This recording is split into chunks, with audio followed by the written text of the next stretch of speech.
No, it is working now. Okay, so we can knock that off, I think. And I'm going to use the Enneagram Institute. Russ Hudson, please don't sue me.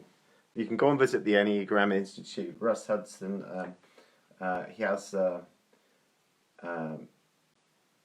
messaged me happy birthday. He didn't get back to me after I messaged him, but I know he's busy and I know he's had a heart attack. All right, okay. So I hope that he'll let me feel okay with using this, because I was going to start off with the film Seven. Anybody watch the film Seven? Okay, yeah, thanks, Alan. Okay, so I've got my clock. This is on a microphone stand and it's held on by Blue Tack. If it suddenly drops, who cares? Okay. So I hope everyone's okay. How many? We've got Helen on and somebody else. It says 2 watching. So, you know, Helen, it's going to be me and you. And I remember when we went for a walk, I remember you saying, don't you talk about anything else other than the Enneagram. So I remember you saying that, and it was an indication for me for your PC writing is back to front. Oh, so it films back to front. Oh my life. I saw this on another video where it was back to front. How annoying is that?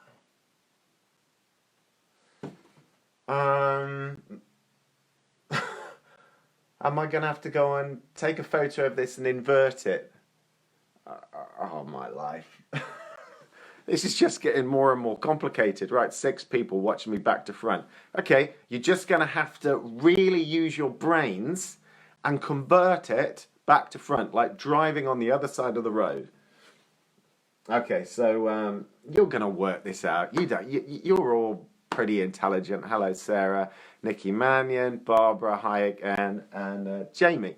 All right, so I hope everyone's okay. I hope everyone's doing all right. So I just had the thought this morning I'm going to do a live video because it's fun. I did a live video. Hi, Katie. I did a live video with my guitar after 2 cans of cider and got a bit cocky and thought, I can do a gig. This will be great. And then just failed at every single...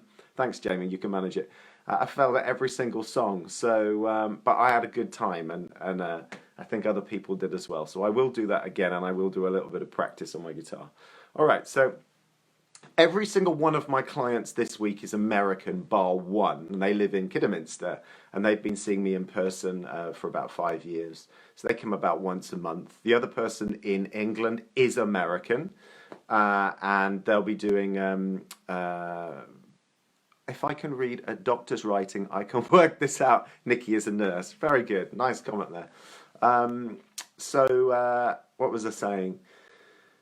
Yeah, everyone's American, and Americans are much more open. I mean, I will see my local clients doing online video. That's Facebook Live video, or WhatsApp video, or FaceTime, or Skype. I work using Skype mostly throughout the world. I can keep everything there in-house. I can leave voicemails in between sessions with clients. I can send them a ton of stuff because people in 5-session packages get access to about $250 worth of life-changing psychology audios. So, okay, anyway, let's go. I've got 9 of you. Welcome. So one of the things that I do is the Enneagram. People have probably seen me post stuff about the Enneagram over and over, going, what is he talking about? So although this is going to be back to front, I'll say that again a number of times because Facebook Live only records this way, and apparently it's back to front. We'll just work with it. How many of you seen the film Seven? How many of you seen the film Seven? You remember that with Morgan Freeman, Brad Pitt, Gwyneth Paltrow makes a starring role right at the end of the film, although you don't get to see her. Yeah, I've got a thumbs up from Helen. Okay, can you remember what the 7 deadly sins are? We're down to 6 in the group now. So can you remember what the 7 deadly sins are? I have, yes, Brill film. Okay, Nikki knows a lot about the Enneagram. We've lost another. We're down to 5. Okay, this might just be me and you, Nikki, at the end of the day, having our Enneagram conversations in the forest. So, okay, can you remember what they are? Can anybody add what they are? Can you remember remember the film? What was Kevin Spacey's character doing? He was giving hell to other people who were really in their ego. So they were doing, can you remember? Okay, so the first one, we're going to go through the Enneagram because every sloth, anger, greed, very good. And which one are you, Nikki Mannion? Lust, gluttony, greed, sloth, absolutely. Okay, so the 7, okay, interestingly, 7 make up 9 of the 9 Enneatypes. We can fit 7 in there. So this is Oscar Achazo's Enneagram of the Passions. He's just passed away. He's just died. I don't know if it was related to coronavirus, but I saw that Russ Hudson had said that. So okay, so let's start with anger. Enneagram type 1s are like perfectionists. If I get them as clients, their issues are all about anger in the world, angry with other people, angry with the economy, angry in their relationships. There can be other things, but the general focus and the general thing all of the time is that, they're angry. They're angry. Now, what happens when they get in real stress? You'd think, well, that's kind of a stressful place to be. Football example, Roy Keane is an absolute atypical Enneatype 1. Harrison Ford, Enneatype 1. Gandhi was an Enneatype 1. So anger, but actually if they go in enough stress, that's almost their default position. They struggle. Alison Shaw, bless you, hello, I haven't spoken to you for a long time. Sending you and everyone lots of love. I have no idea how you're coping in the care home. Anyway, so Enneatype 1s who are in this place of needing perfection in the world. They're needing things to be right a certain way. They're very moral. They have high expectations of others and even more high expectations of themselves. When they get this, go here in integration, I know that's going to be back to front for you, but you're really intelligent people. They go to adventure. So that says gluttony. The best part of Enneatype 7s is that they're kind of free-spirited. They're very adventurous. So Paul McKenna is an Enneatype 1. So you hear of his transformation over time, and he's less perfectionistic about stuff. He's less highly strung about things. Okay, cheers, Paul. So he's become more free-spirited. He's an Enneatype 1 with a 2 wing. I'm going a bit complex here. That's a double dose of needing to still the mind. But so they go here. When they're in, so this is an integration. In stress, they go here. So I've just picked up an Enneagram Type 1 in Florida. And after 5 minutes, it was so clear that they're an Enneagram Type 1. All their issues that they were working on, their past, their present life, and the things that kind of they worried about kind of in the future to some extent, were all related to being an Enneatype 1. It was so obvious. It was really easy. But they could only associate with being here, in this point here, Enneatype 4, which is envy. So we're going to go through all of them, but we've got Enneatype 2s. They struggle with pride. They didn't diagnose Enneatype 3s like 2,000 years ago. They didn't really see that. It didn't really get incorporated. I think in AD 200 there was a saint, can't remember his name, but he kind of came up with this vainglory, or really effectively it was deceit. But Enneatype 4s typically struggle with envy throughout their lives. They struggle with jealousy and whatever anybody else has got, it's like they want. They go through life to some extent, unless they become highly evolved and really work on themselves, that something's always missing. Enneatype 5s, you're going to avarice or greed. What is this greed? And really, it's greed for knowledge. I have an Enneagram type 5 wing. My ego never feels that I know enough. I never feel 100% competent and capable. I have a fear of being seen as incompetent or incapable. It's been a lifelong thing for me to work through and to know that the phrase that I've coined is your liberation is in your opposite tendency. So you have to go beyond that and just integrate into life anyway. And if someone calls you out from it, it's less painful than actually not integrating into life. But the ego could still have greed for knowledge. I have just a thirst for finding out more and more and more stuff. Enneagram type 6 is, well, I am an Enneagram type 6, and so it's all my issues, everything to do with my own personal journey, were all to do with fear, feeling unsafe in the world, feeling that the world was out to get me and it wasn't a safe place. And so I had 4 years of counseling and psychotherapy working with that. And that didn't really help. It did to a certain degree, but didn't really. And when I discovered this work in 2006, and particularly when I discovered my own Enneagram type, I could learn that if I went to my opposite tendency and learned to find security within me, I could then paradoxically feel safer by interacting in the world. And actually I got more back from the universe, more from the world, whereas like a complete agoraphobic who is perhaps an Enneagram type 6 and is not going out, is just going to go round and round and round in their head, just worrying. So if I'm working with Enneagram type 6s, I have to get them to trust me and get them to listen to their inner guidance. We're down to 4 people in the group now, but that's not part of, we're up to 5 again.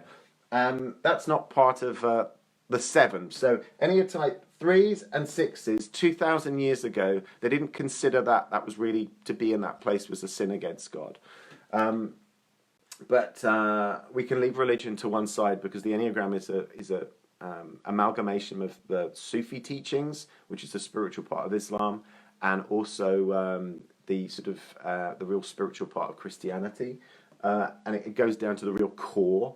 Enneagram type 7s, Russell Brand, Chris Evans, Robin Williams, not Robbie, Robin Williams was a 7, Goldie Hawn, Ram Dass, the spiritual teacher, hi David. And they struggle with gluttony, and that's that they struggle where Enneagram type 6s struggle with worst case scenario thinking. Enneagram type 7s, it's all about best case scenario thinking. The ego is always going, whatever they've got, the grass is greener on the other side. So they can have this, Buddhists call it the monkey mind, so they can go from one thing to the next. So whatever they've got, the ego just goes, well, this isn't enough. I need to go and get the next thing. Enneagram type 8s, Donald Trump, Putin, Saddam Hussein. Let's use a positive example. Oscar Schindler was an Enneagram type 8. And they struggle with lust throughout their lives, and they have to learn to really get in touch with their hearts and open their hearts. Enneagram type 7s and 8s, as well as type 3s, their practice is about opening the heart, really getting deeply into discovering the truth of who they are, and that is through opening the heart. Enneagram type 9s, Sloth, Keanu Reeves, Whoopi Goldberg. Enneagram type 9s, the spiritual teacher Muji most definitely is an Enneagram type 9, a very highly evolved version.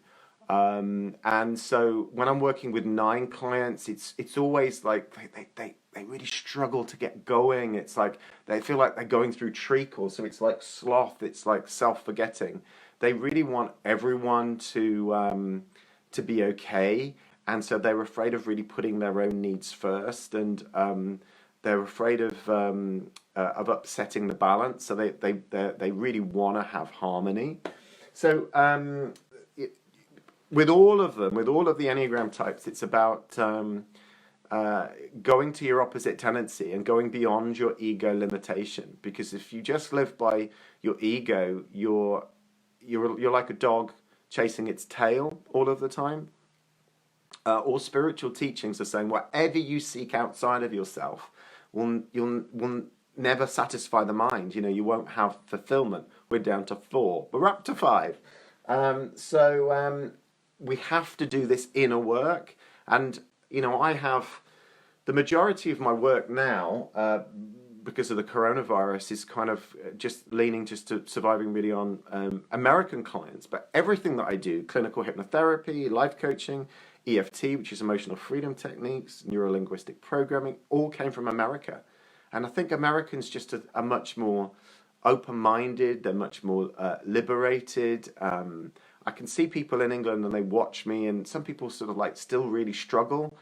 And, I'm not that expensive. And so some people just I'll meet them out and they'll still want to question me over and over again. So if anybody's got any questions about what I do or about the Enneagram, I'm really happy to answer. In fact, that might make it more interesting because it might make it more interactive. But if you think about the film Seven, what was Kevin Spacey's character right at the end? He hated the fact that he was envious. So it was Enneagram type 4. And was he or is he an Enneagram type 4? Come on, computer. So,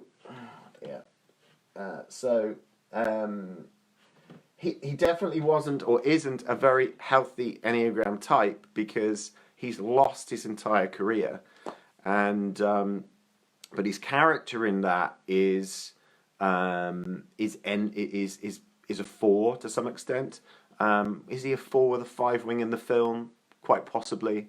More 4-5 because he's quite isolated. 5s are sort of more can be more isolated.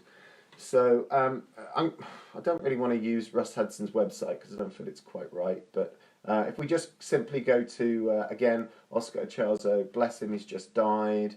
Enneagram of Holy Ideas. I worked with a nun in Canada last year. She had the habit on and everything.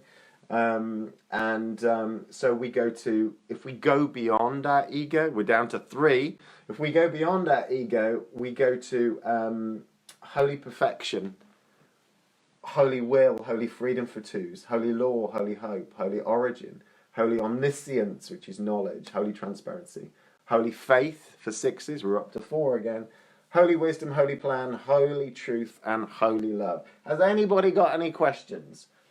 I thought I'd make this a bit more interactive. And what a time for my batteries to die. Are you not going to go and zoom out now? Oh my Lord. My batteries are gone. Oh, come on.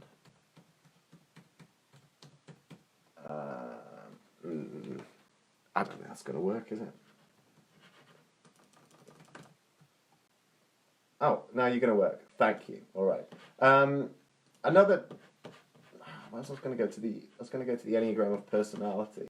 Here we are on Wikipedia. Let's zoom in here. No, still no questions. 4 of you holding up. 4 of you still there. All right. So if you Google or go to Wikipedia, now down to 3. If you go to the Enneagram of personality on Wikipedia, you can see everything here. So any type 1s, reformer, perfectionist. The ego fixation is always on resentment, anger. It's really, I know this is I'm going to use a football example, but if you look at Roy Keane, who's an Ennea type 1, he can't let go of this anger that Alex Ferguson wronged him and he had to leave Manchester United. We're down to 2. Nobody liked the football there, I think. So the reformer, the perfectionist, the holy idea is perfection. The basic idea, basic fear is of being... we're down to 1. Is it just me watching? Who is watching? There's 1 person left. It's going to be just me talking to a camera in the end. So the basic fear is of being corrupt, imbalanced, being bad. So there's a deep fear of being of being seen as that in the world, and so they're all based on fears. Helen, are you the only one left? I think it looks like you're the only one left in the whole group. All right, so do you want to learn? I think you're an Enneagram type 9. So if I just just go with this, okay? So, peacemaker, mediator. The ego fixation is on indolence, daydreaming. I might lose you now because I've gone and done this, but tell me if I'm wrong. The holy idea is about love. And the basic fear is loss, fragmentation, separation. The basic desire is wholeness and peace of mind. And the temptation is always about avoiding conflicts, avoiding self-assertion, sloth. The virtue is action. So I think you're a pretty healthy 9 because, you know, you've taken action and done things in life. So I meet some 9s and they just can't move forward. It's like they're literally going through treacle all the time. I worked out that it took me years, but I think Brian Adams is an Enneagram type 9. He really cares about lots of people in the world. He set up his own charity, and you know, he's pretty good in. We're up to 2. Someone's joined you, Helen, in the group. So he really cares. Yeah. So he really cares about people. Nines are real humanitarians.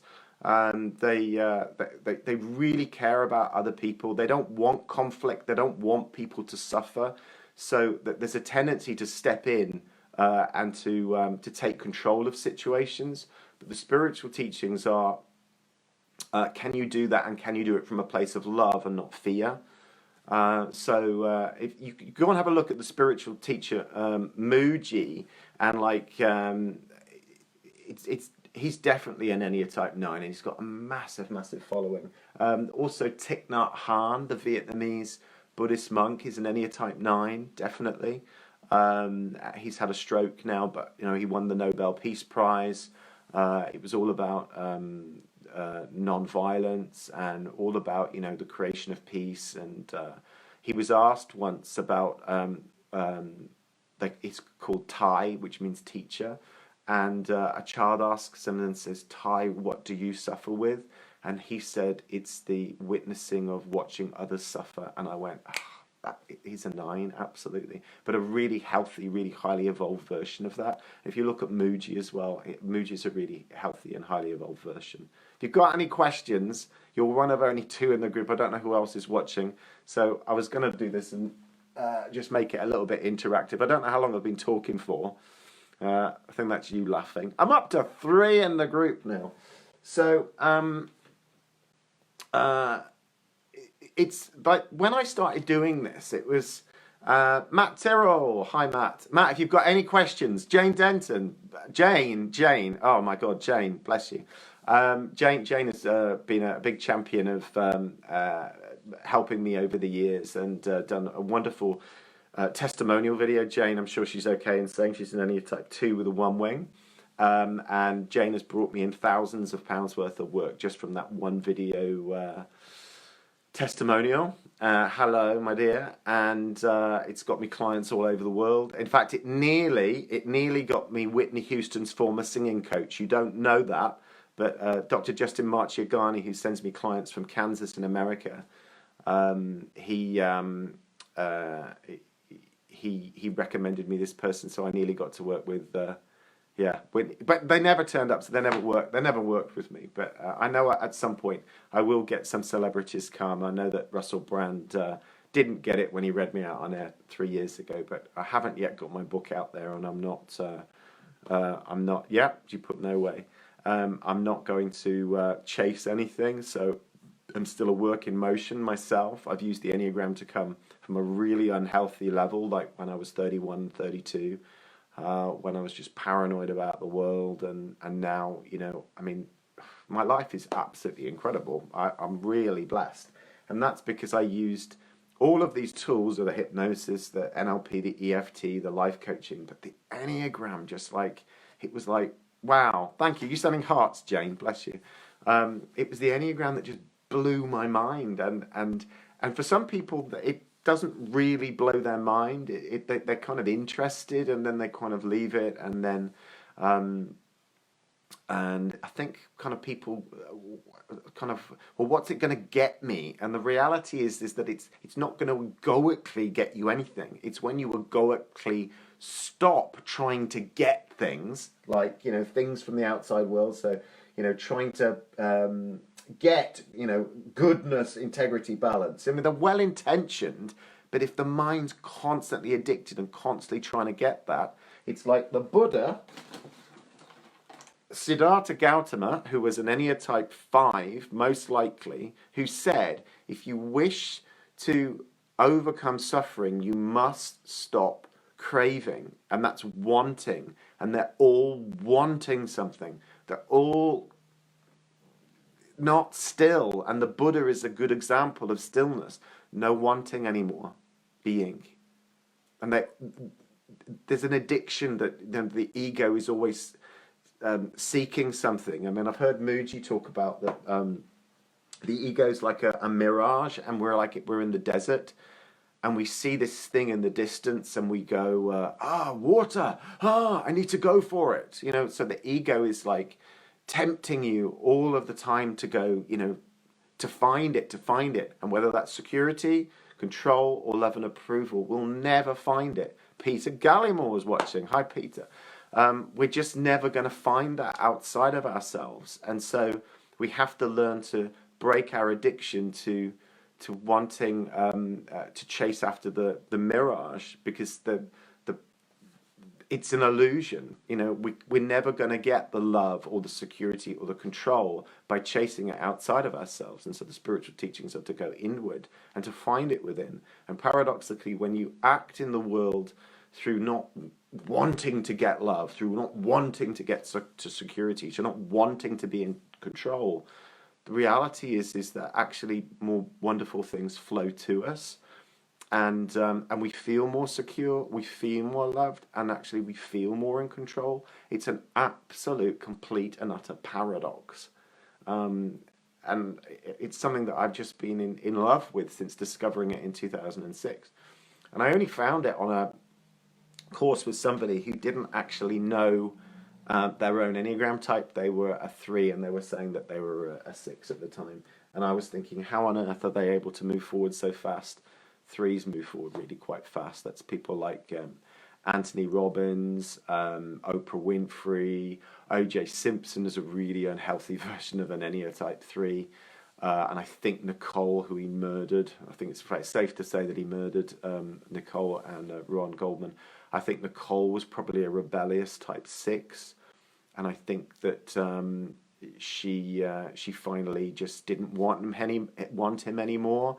And the Enneatype 3, which kind of goes through this sort of, if they're unhealthy, this like deceiving themselves and deceiving others.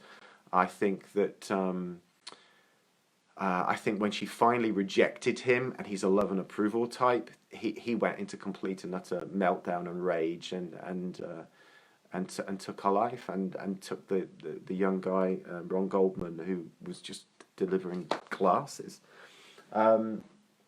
So anybody got any questions? Whenever I say that, I think it takes about a minute to catch up for questions to come in. Yeah, it's been just something that's it like takes over every single one of my sessions. And like if you look on my testimonials page, most people say, yeah, the EFT, the life coaching, or we did some hypnosis. That was great, but it was the Enneagram that just changed my life. I've been invited to, in fact, how I got to be read out by Russell Brand on air 3 years ago was a guy called Matt, who came from another girl called Donna. So it came by word of mouth, by recommendation. Matt is an Enneatype 4 with a 5 wing, so that's like Michael Jackson. Prince was probably 4-5, could have been 4-3, but Matt hadn't had a partner. He was kind of jealous of other people, like other people's lives are better. Hi, Albert. I did the EFT with him, but if you go and look on my testimonials page, he says like the Enneagram was just so amazing. And he's now married, and he's now got a little boy, or not married actually. I've got an invitation to the wedding, and it was he who contacted Russell Brand 3 years ago, and Paul McKenna was on the week before, and he said, "I've just got your name read out by by Russell Brand, and I was like, oh my goodness. But unfortunately, Russell Brand as an Enneagram Type 7 has gone from the really unhealthy, I'll get into that in a sec, Jane. Russell Brand has gone from the really unhealthy part of 7 to the average part of 7. And that's a massive step. And I think that he probably thinks that, you know, I know he's still searching, he's still looking, but I think that he's had such a transformation that he's, you know, not that he's there, but, you know, it's almost like a eureka moment. I remember that for me, when I came from the really unhealthy place of 6 to the average place. I'm not in the highly evolved place of a 6, but I'm certainly getting significantly more in the healthy part. So I just think it was the wrong time for when he read me out on air, and I just went, look, if I haven't got a book, I'm just going to be publishing. I'm going to be promoting other people's publishing, so I'll wait some time. So what have you said here, Jane? At the moment, Chris Evans on Virgin is into changing lives. I had a Enneagram Type 6 client who contacted me and said that Chris Evans read the Enneagram out on air. Actually, when did he do that? I think it was Kevin who told me that. Kevin's done me a video testimonial. That was about a year ago, something like that, 2 years ago. So, yeah, I think that's the positivity. Like Chris Evans, like who's an Enneagram Type 7, like Russell Brand is. 7s can be really caring about other people. They don't want other people to suffering, a bit like 9s. And Ricky Gervais, Enneagram Type 7. Robin Williams was an Enneagram Type 7. I actually have the same birthday as Robin Williams, 21st of July. Yeah, it's, you know, we were all in this together during this coronavirus. And I think I just felt like, you know, if I can do a video, if I can help one person, I think that's good. Hardly anybody stayed. So I've got 2 people left watching. But I did a video the other day about, like, it's really important to do, like, just the 3 practices, which are learning to still your mind. So that's Enneagram Type 1s, 2s, and 6s have a fast mind. Have I got a fast mind? Yes. So I have to do things that learn to still it. And that, one of the wonderful practices is meditation. Another one is walking and being in nature. Well, that's good also for my 5 wing. So Enneagram Type 4s, 5s, and 9s really benefit from grounding into the body. It's, you know, like Matt, who contacted Russell Brand, he got into yoga. And he says, you know, like a day without yoga is like a day without brushing your teeth now.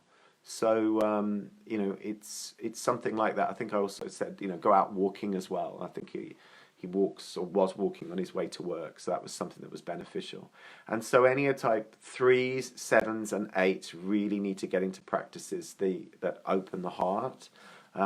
So then you've got a double dose. So Enneagram Type 1s with a 2 wing and a 2s with a 1 wing. So it's Jane, if you're still watching.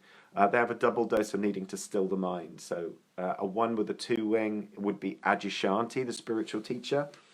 My bum's going to sleep. And Paul McKenna. So if you look at Paul McKenna and you look at where Adyashanti is, you can see where they are in terms of spiritual development.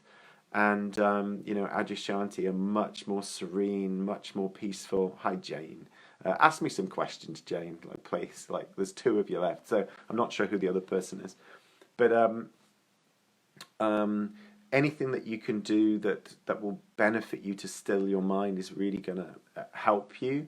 But yeah, if you look at between Adyashanti and Paul McKenna, and you can see, you know, there's a massive difference in the level of stillness that Adyashanti has. He's not striving for anything. He's not trying to get something from the external world so he can then be. It's hi, Andrew, and it's just something that he's mastered. He understands that. He understands that if you're searching constantly in the outside world for something, you're a victim. You're creating suffering, like the Buddha said. You know, you've got to end that wanting. You've got to end that incessant wanting. So 1s with a 2 wing, 2s with a 1 wing. It's a double dose of needing to still the mind. Enneagram Type 4, 5s. any type 5, or 4s with a 5 wing, and 5s with a 4 wing as a double dose of needing to ground into the body, and 7s with an 8 wing, and 8 with a 7 wing. That's a double dose of needing to open the heart. Now, you've asked me a question about Trump. Is Trump and Boris the same type? Absolutely not, but they both share a 7 wing. So Boris is definitely a counterphobic Enneatype 6, a phobic type 6, which is what I am. A counterphobic Enneatype 6 would be Noel Gallagher, NNM. Even Hitler was a counterphobic 6.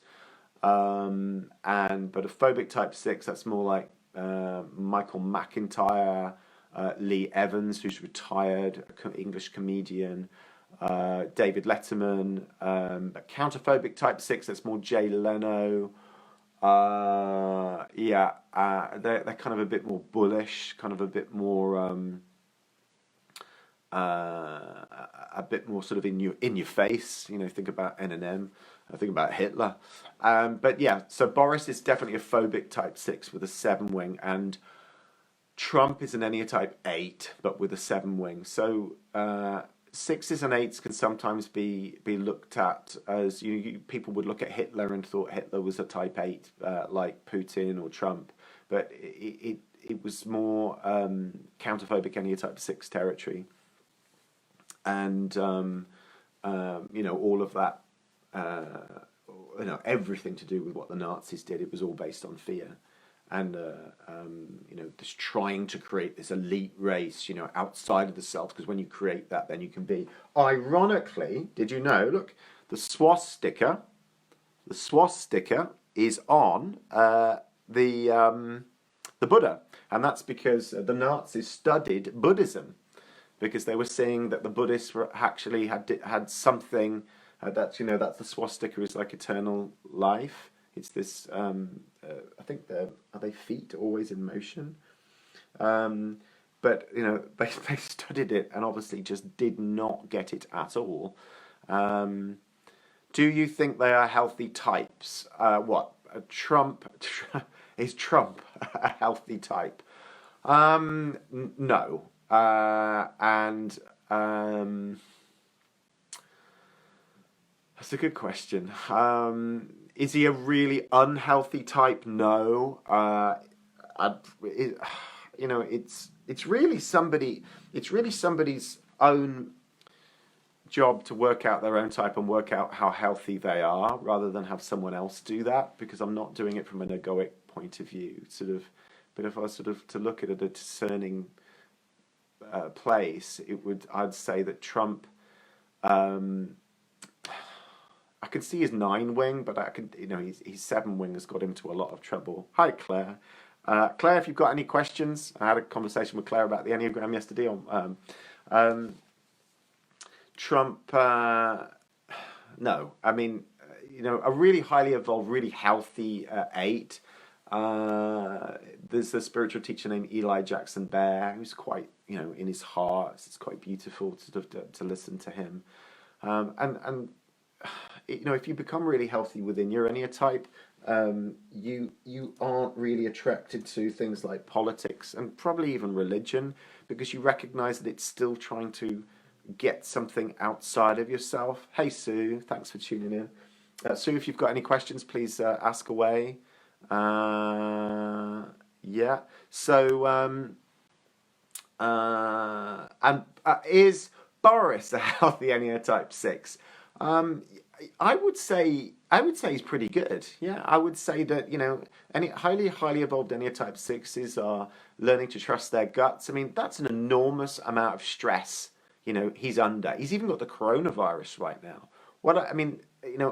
He's almost like the. He's almost a bit like the court jester, but now the court jester is in the place of the king, and he's in charge. I didn't personally vote Tory, but I actually think that he is doing a really good job in as much as calming the public. And that 7 wing that he's got, which is 7's, a lot optimistic. If you think about Russell Brand, if you think about Chris Evans, if you think about how Robin Williams, God bless his soul, was, it's uplifting. So Noel Gallagher, counterphobic Enneatype 6 with a 7 wing, he writes about positive songs, and you can just see that's the beauty that sevens have to the world. I think that's an important thing as well, that they've all got beautiful attributes. Hey, AJ watching from Australia.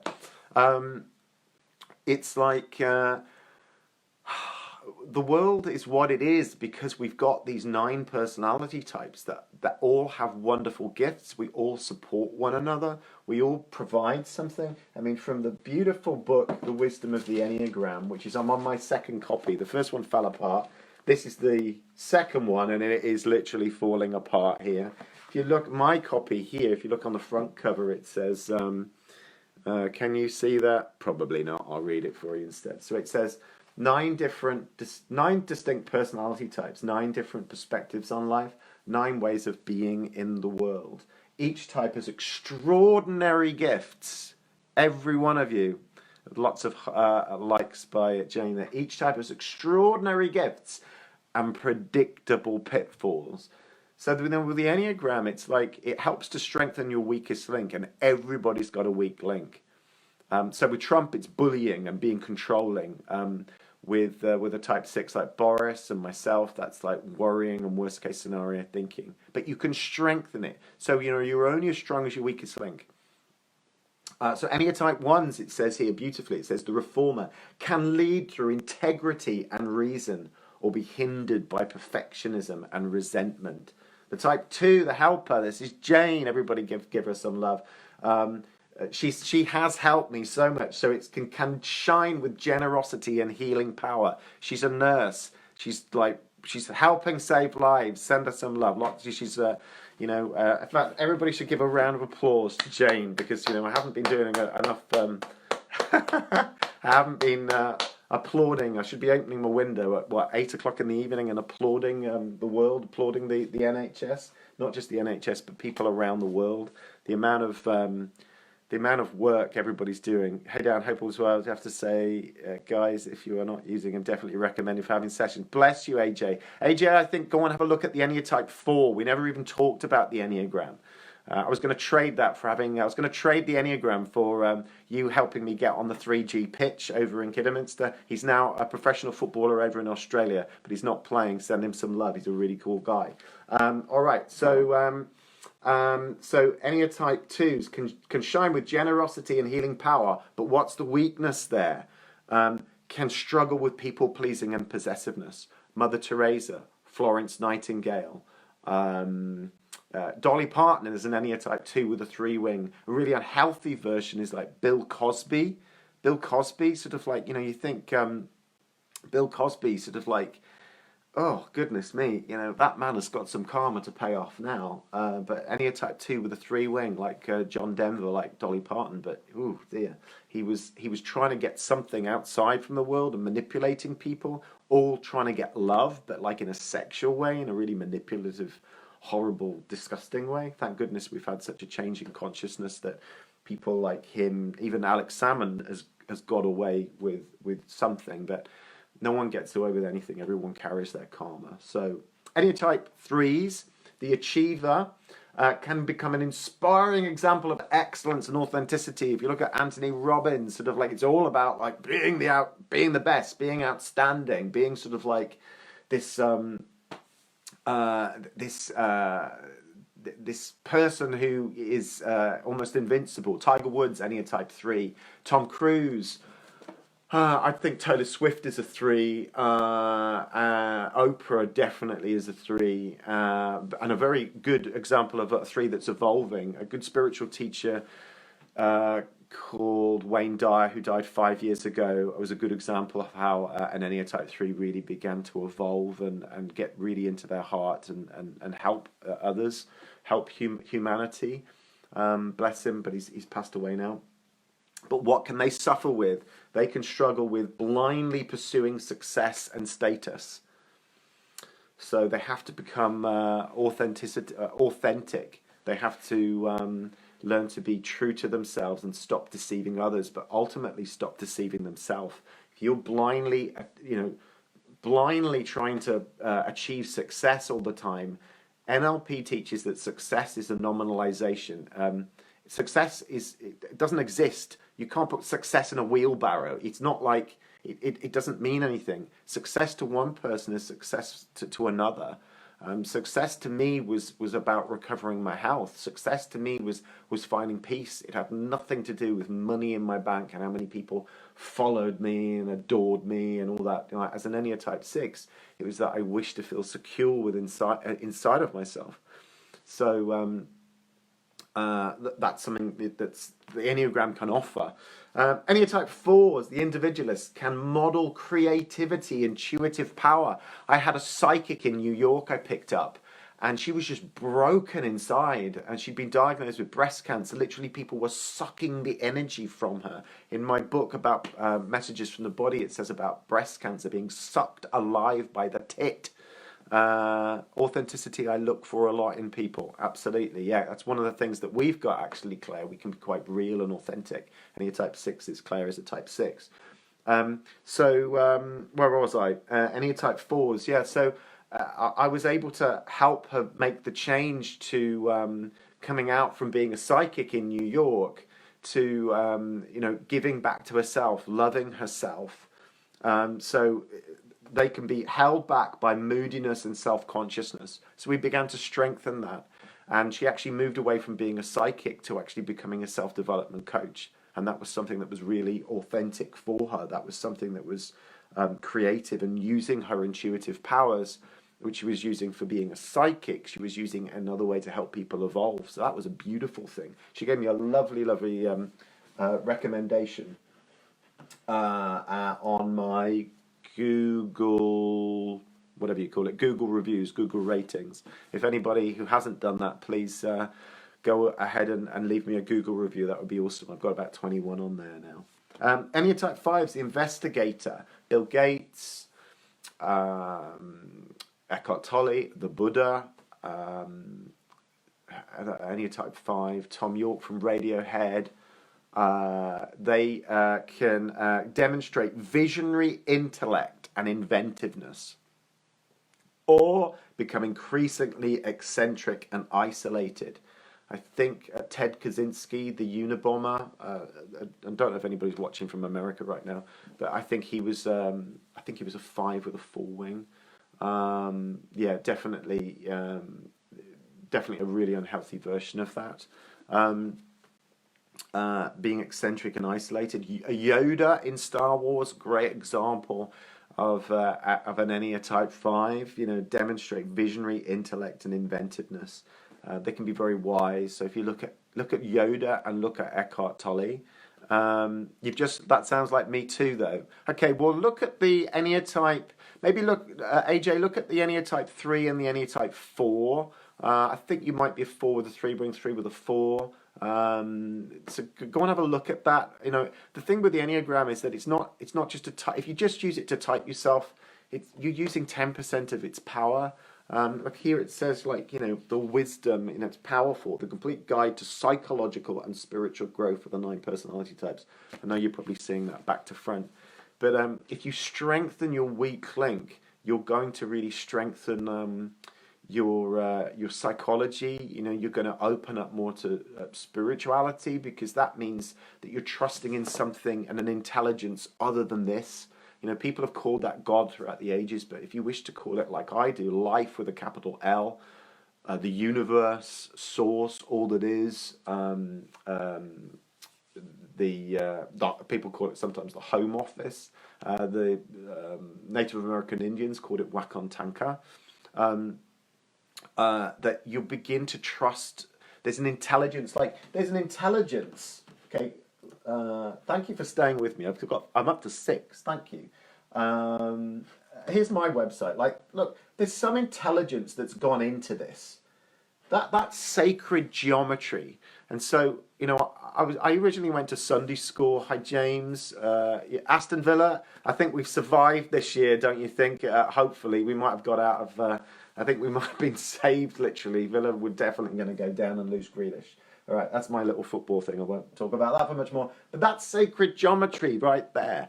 You can't, there's not a 10th type. I mean, ultimately, we all really go into the circle right in the middle where we center ourselves. We get to a place where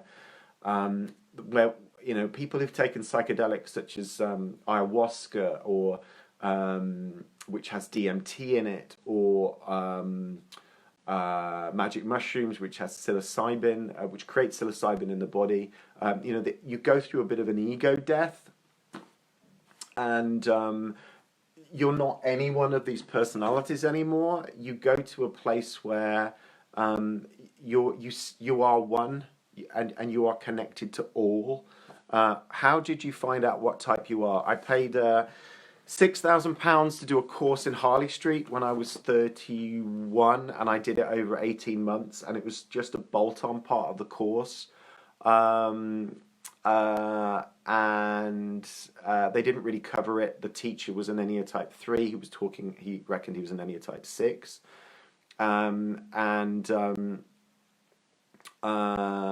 So I was told my type originally, because it was really quite obvious that I was a really unhealthy 6. Like at the age of 31, 32, I was hiding under tables. I was that scared and just lying in the recovery position with anxiety. When I was 30, I nearly tried to shuffle off this planet by my own hands.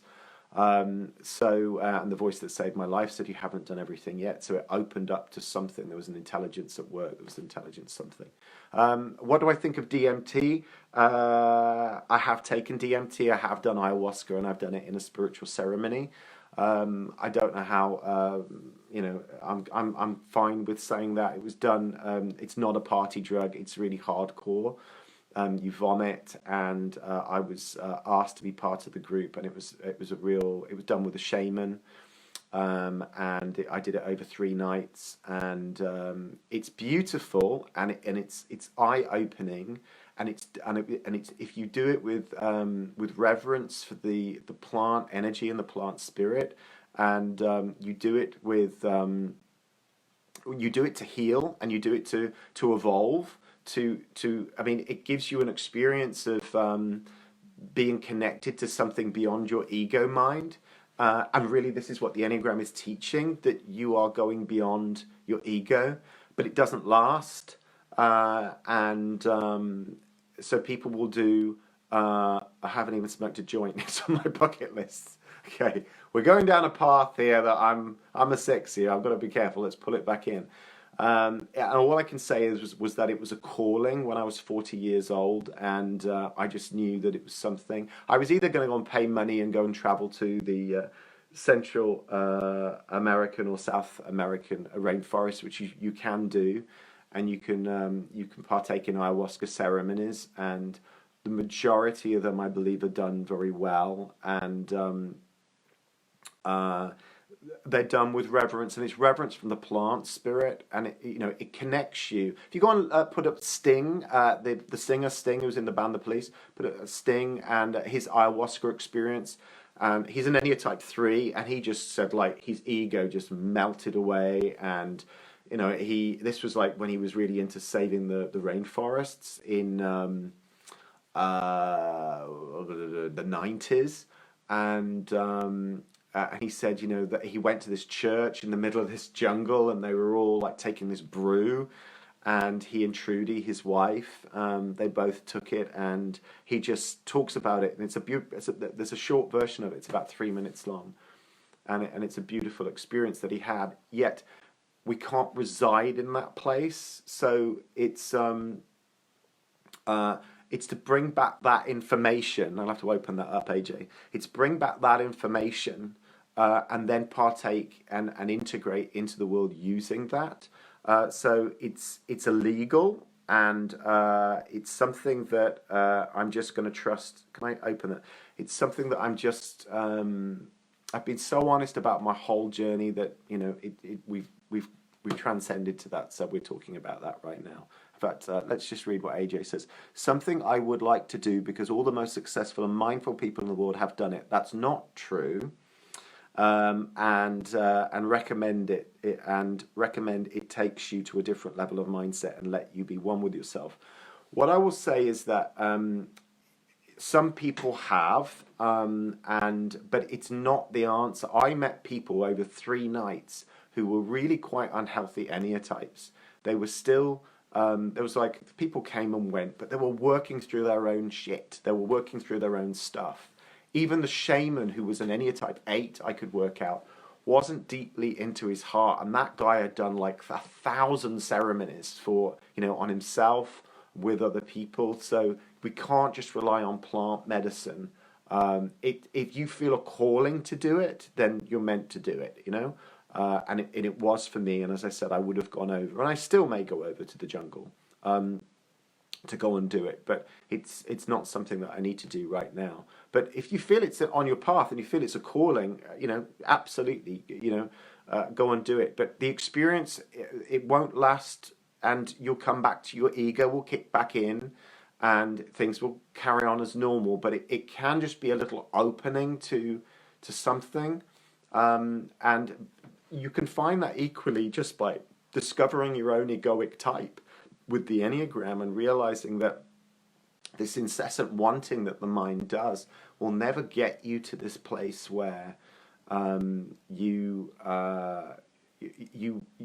want to be. So this is why I say this is always wanting, but the heart is wishing. So you pull that. If you create a life which is based on the wishes of your heart, you'll create a really great life. So it doesn't matter. I mean, it's a tool. Like, psychedelics are a tool. In fact, if you look at the work that was done in the late 60s, early 70s with using psilocybin, which is in magic mushrooms, it wasn't until the FDA shut that down because people were starting to heal of drug addictions and PTSD and rape, war trauma, and all different things. And, of course, we can't have people healing, can we? So if you go and have a look, BBC magic mushrooms, psychedelics, and go to YouTube, you'll see they actually did a trial at a top London hospital where this guy who'd had chronic depression throughout his lifetime, and they called it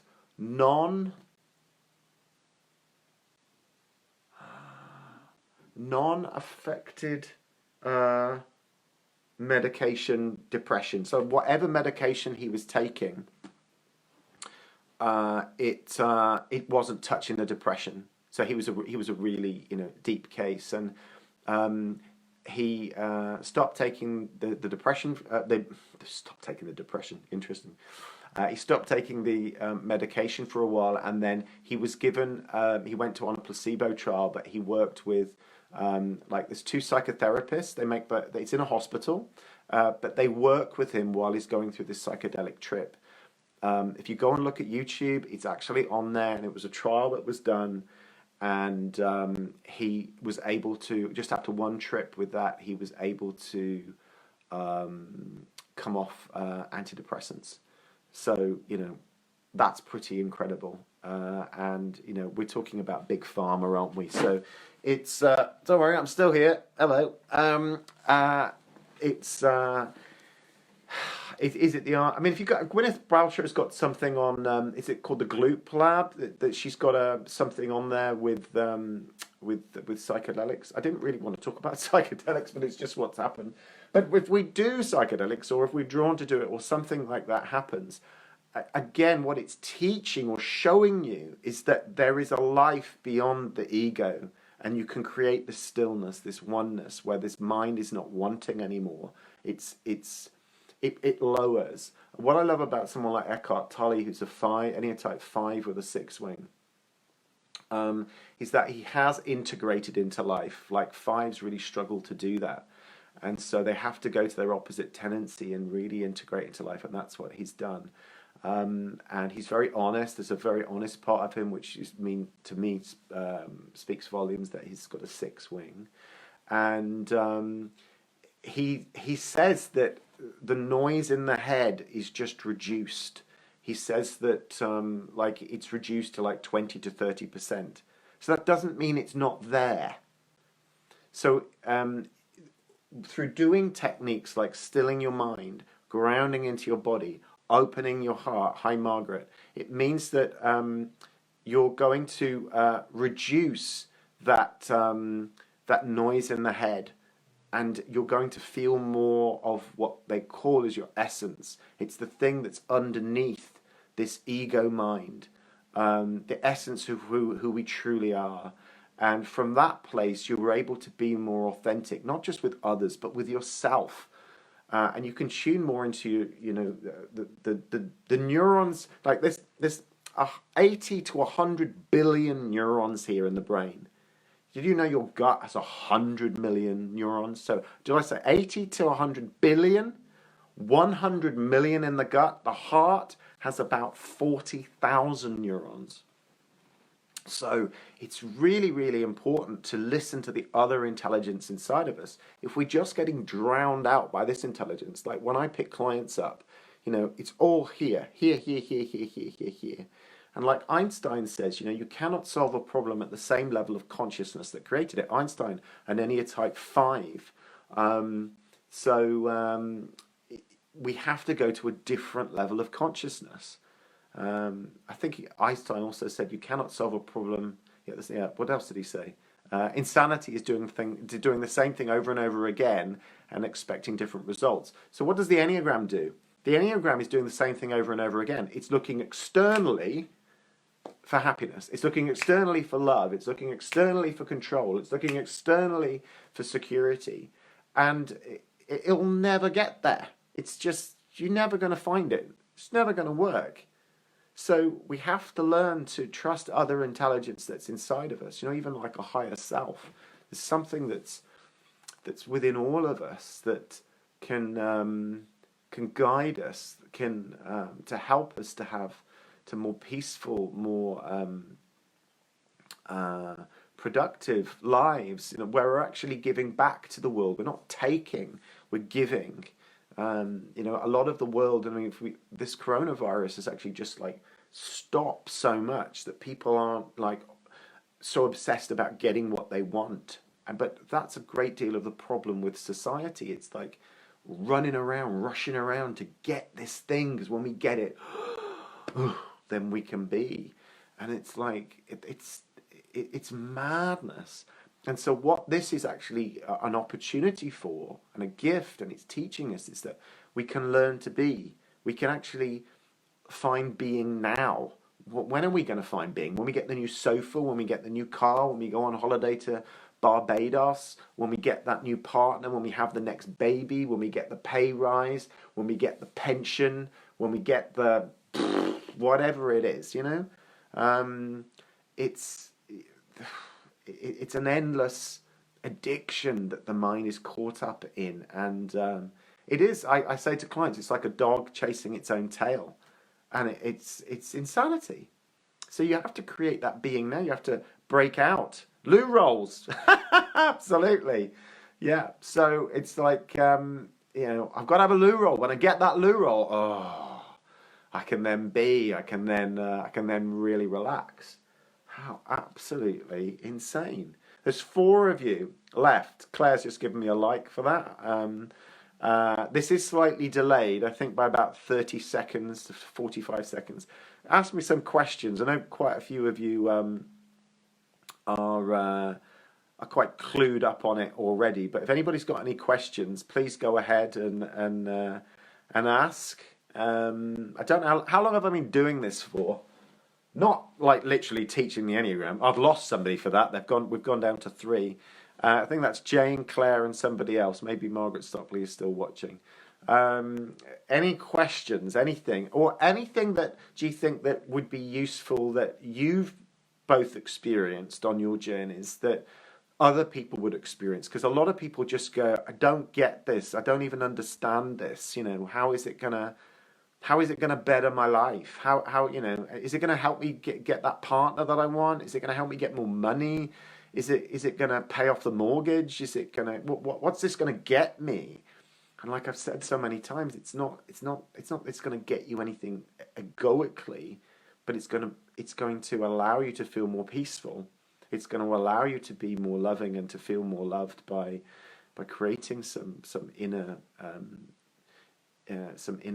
peace, some inner stability and love, and you're not going to care so much about what people think about you.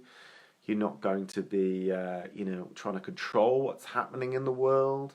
So, Claire, Jane, if you're still on, maybe you'd like to share something that, maybe the other two who are on here or anybody else who's going to watch this in the future, because I might well upload this to YouTube, or it'll just be on my Facebook page. Would you like to share something that maybe other people could have more of an insight, so they go, oh right, okay, so these people, these ladies have experienced something, and that there's something quite profound in that. There's something that hang on, what's Claire put? So the Enneagram has so many parallels with our personal sacred geometry.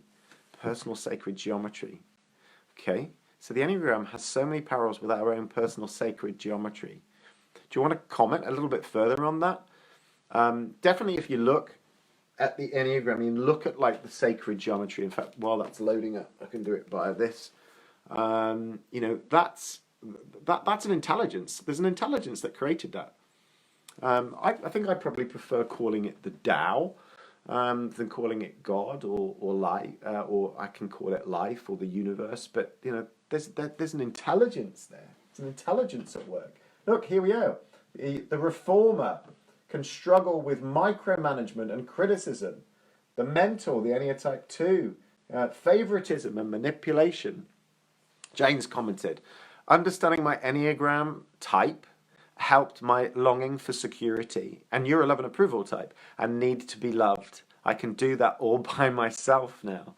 Brilliant. You saw me, how many years ago was it, Jane, now? 5 years ago? 6 years ago? Our whole physical being, DNA. Quite well, possibly, Claire, absolutely. Yeah, I mean, like, what would you say, Jane, now? I mean, you've been working on yourself for quite a while now. Like, I started working on myself with all of this in 2006. So it's an ongoing process. It'll be 14 years this May.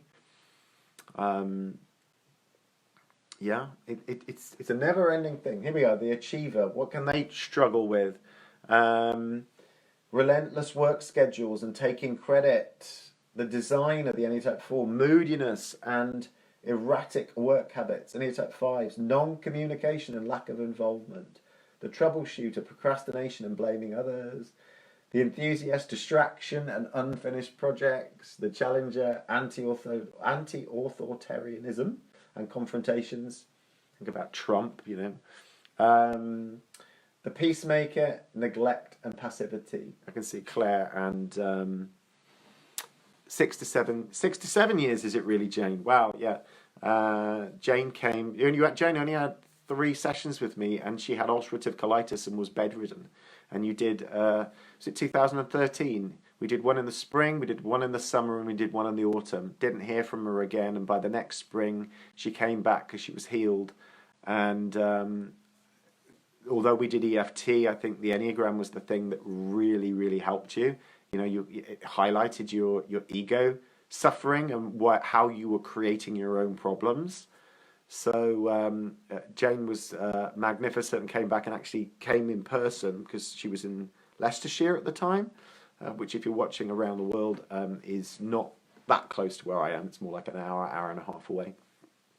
And she came back and she was so grateful. She did me a video testimonial. And from that, I think in total, I don't know how much work that's brought me in, 15 to 20,000 pounds, if not more. It's actually, I think I shared with you, Jane, it's actually, there's a world champion sportsman that my name has been passed on to just regarding the Enneagram. I've always wished to work with that person, and it may well be that I end up working with them. So yeah, it was a really good thing, with Jane. What's Jane put here? Do different types have to look at different ways of bringing themselves. What do you mean bringing themselves? Is that a typo?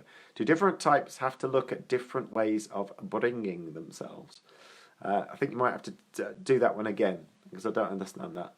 You are amazing and intelligent. Bless you. Thank you. But that would just be ego if I was looking for that. So I think it's like, this is another thing. Like, so like Jane's just paid me a beautiful, wonderful compliment then. And it's, but when you work on yourself with the Enneagram, because you're not striving for love and approval, even though I'm a security type, it's like when people say things like that, it's like the icing or the cherry on the cake, but it's not the cake. You've worked on it. You've created the cake. You've realized that that you are a worthy human being just by the fact that you're alive. You know, you are worthy of love. And if anything, on the spiritual path and the healing path, it all starts with self-love. You know, if you're not doing self-love, it doesn't matter what Enneatype you are. If you're not doing self-love, you're trying to search for it externally. You're trying to get something. So just to do practices that help to still your mind, ground into your body, open your heart, are all going to lead to more being, and that's a loving act. You know, if you had a twin sister, or you know, like if I had a twin brother and I saw him struggling, you know, I'd be like, what are you doing today? You know, what are you doing today that's helping you? What can you do today? What have you done? So that you'll hold yourself accountable for either the suffering that you're creating in your life or the peace that you're creating in your life. And the more that you create that peace in your life, the more that others are going to benefit, because it will have a ripple effect. You know, it's like I said in a video when I was on the side of Clee Hill, it's like, you know, if you're in a really unhealthy place with your Enneagram type, that's poisonous for you, but it's poisonous for the world around you. Look how much it's going to cost the economy. You know, if we're looking in regarding the NHS, or the cost that it is to other people's being around you. So there's financial costs, there's emotional costs, there's psychological costs. So the more that you work on yourself, there's less of a cost. If at no cost, you're giving back. So you're not taking. The more you work and evolve on yourself, you're actually giving back, and you're changing the world. The world, like the Tao Te Ching I read out the other day. It's like the world is perfect as it is. We try and, you know, the ego thinks that it needs to get rid of a reminder here. The ego thinks that there's something wrong and we need to do something, but from all that I've learned, it's the fact that the most important thing is that if you can evolve yourself, you're creating more being, and that in itself is what is needed more in the world, more being. Because then you're going to be able to, it's not that you're being without doing, but you'll be whilst you're doing. You're not wanting whilst you're doing. So you're more centered, you're more still, you're more in your heart. And so what you do is more effective. What you do is more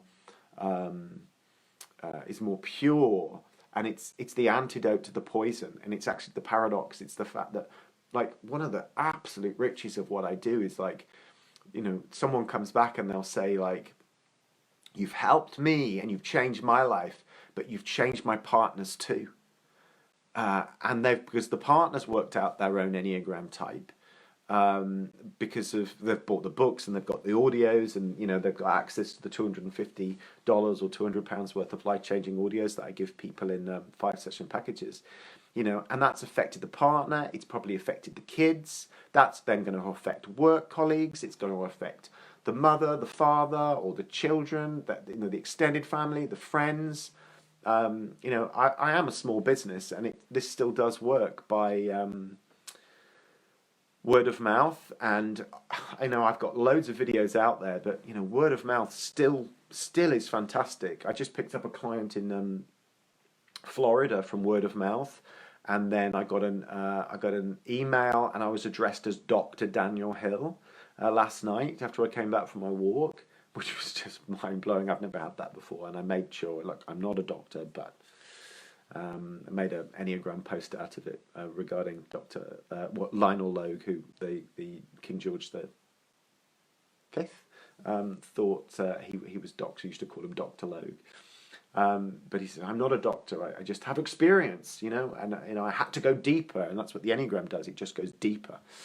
Okay, what she said here. Do all of the types have to do the same thinking to bring them more central? Sorry, struggling somehow to communicate this question for some reason. Do all of the types have to do the same thinking to bring them more central, to being in central? Do all the types have to do the same thinking? It's actually really the absence of thinking, isn't it?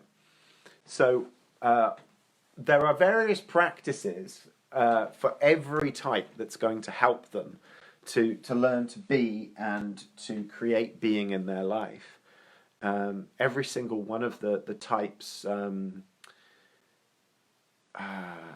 experiences the world differently. So there are commonalities and there are also, quite different things. I'm trying to work out exactly what you're saying to me there. Do all the types have to do the same thinking to bring them more centrally? It's really the absence of the egoic thinking. What I would say is yes and no to that, to make it confusing. Maybe I'm confused by the question, but it's you've understood it. Yeah, okay. So it's really the absence of the thinking. The thinking is I want something externally outside of myself. When I get that externally, then I can be, and that's just not going to work. Now, does that require some thinking to realize that that's not going to work? Yes and no. It's really like an old paradigm that you realize that you don't have to be in anymore. It doesn't work anymore. Another analogy I've got is it's like waking up every day, and with the greatest will in the world, you wake up every day and you look east and you go, today I'm going to see a sunset. And you're going to get disappointed at a sunrise because you have to go the other way. You're never going to find it outside of yourself. Ever.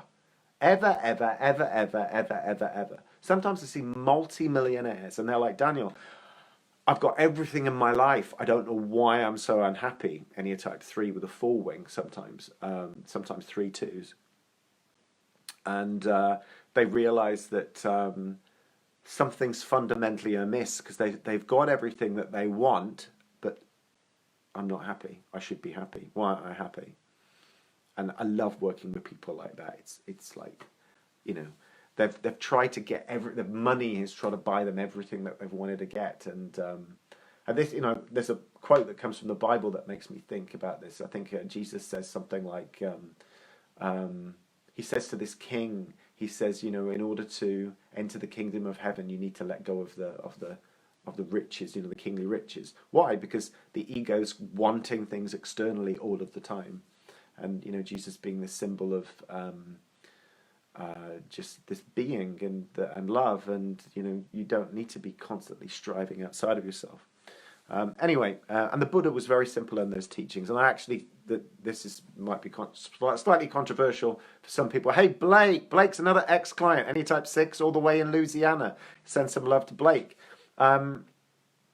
Blake did me a fantastic video testimony many years ago now. About 5 years ago, was it, Blake? So I think, actually, slightly controversial, I'm going to say, I believe that if Jesus existed, and there's evidence to suggest he did and didn't, but I think Jesus studied Buddhism. Jesus is missing years, and they think that he may well have gone to India and studied Buddhism. Because I can see the correlation with all religion, within every single religious text now. Having understood the Enneagram so well, I can pick up any religious text and I see the Enneagram right through it. I had a Sikh friend who took me to a Sikh Gurdwara, and we put on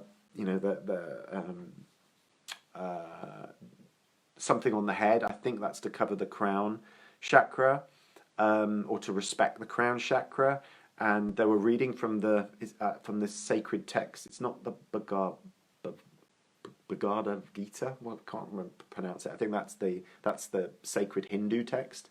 But they were reading from the sacred Sikh text, and everyone greeted me. I was the only white guy. It was in Birmingham. I was the only white guy, and they're reading from this text, reading, and I don't know what's going on here. And I said, what are they saying? And do you know what they said?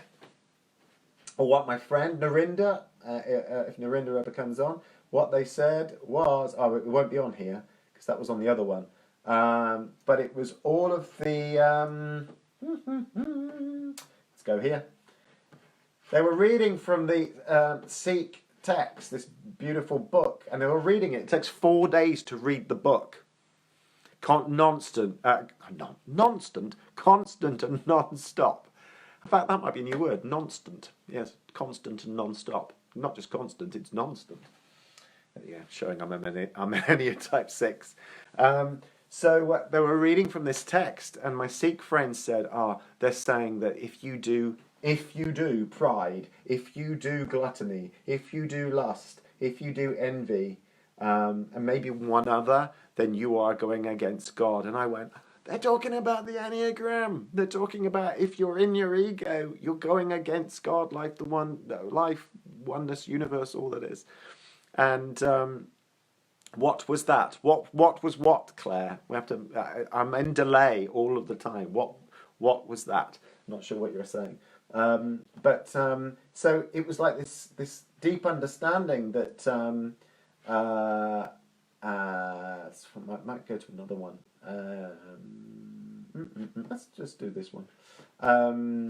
There was this deep understanding of like, this is what every religious text, every religious teaching is attempting to teach, this going beyond your ego, and the Enneagram is just like highlighting your ego. You can't get away from it. Some people say to me occasionally, they go, right, okay, my funny new word. Absolutely. You've thrown me off now. Can't remember what I was saying. What was I saying? I can't even ask you because it's going to take 45 seconds for you to tell me. No, I think I'm going to still my mind just for a second. So I'm going to ground into my body. It is a little bit fear-inducing because there's only 5 of you, and I know some of you. But there's something that's coming through me, and I know that this is what I'm meant to do, and I'm going to do more and more of it. I don't understand why people don't make the Enneagram more accessible, and other therapists don't use it as a tool to help people to transform.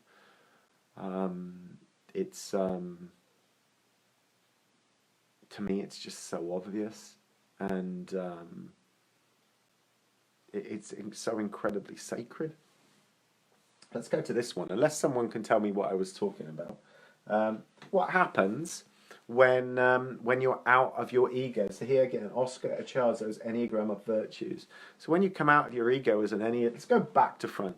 What happens when you come out of your ego as an Enneagram type 9? Start going to action. 9 suffer with sloth. They're wanting harmony in the world. So if they put their needs first, then actually, they might create some imbalance. It might not be good. So, actually, they have to go to action. Okay, so there's the virtue. Innocence. I saw this with my dad. My dad, I know that's back to front for you. Daniel, it's that way. There we go. Innocence. So my dad was an Enneagram type 8. Like Trump, Putin. I was very afraid of him when I was growing up. But when he got terminally ill with cancer, he went to innocence. Think about what Enneagram type 8s struggle with, which is they've got a fear of being harmed, controlled, and violated. Not 100% sure, Claire, but maybe someone who was an 8. I'm not going to say much more than that. So they go and harm, control, and violate other people in a way of so that I'll harm you and control you so that you won't harm and control me. Yeah, great idea. That's going to work. So when my dad had terminal cancer, what was controlling and harming and violating him? It was the cancer. Hey, Gopal. That cancer was doing that, and the only thing he had to do was learn to surrender. He couldn't. He never sat down and talked in his life. He was always doing something and silent. He went to his Enneagram type 5 in stress. Couldn't hardly get a word out of him. But cancer actually gifted him the opportunity to be still, to sit, and to open up and talk. And I witnessed my father experiencing this holy innocence, this innocence. You think your dad was an 8 as well. Okay, Jane, interesting. Enneatype 7s, Ram Dass, if we've talked about psychedelics, Ram Dass did a hell of a lot of psychedelics in the 60s, definitely an Enneagram type 7, and really opened up his heart. He's just passed away. He even saw his stroke as a way of grace. He talked about being stroked rather than a stroke. So he saw that as a gift and something that helped to expand his consciousness. But they become sober, so it's sobriety. They go to more of a sober mind. You can see where Russell Brand has some more work to do. You know, he's much more healthy as a 7 now, but he's got a lot more work to do in order to be able to get to having a real sober mind, having that real calmness, that real groundedness.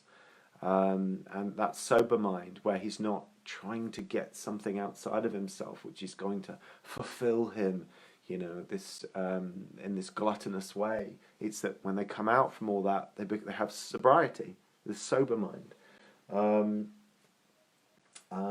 Enneatype 6s, that's me. Who else on here? That's Claire. That's Blake if he's still watching. When we like right now, it's like I still have like 20 or 30%, maybe slightly less now. I've grounded myself. I've just done a little practice. I very much feel my feet, even though on the second floor flat here, apartment. I feel my feet on the floor. I can feel grounded that little bit more, which is, I've noticed my mind just stilling that little bit more as well.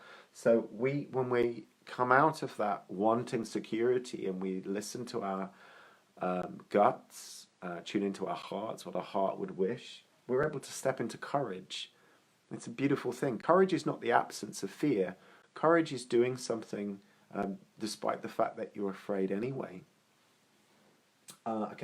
Non-attachment is what 5s go to. Again, I think, can you just see that if I go there?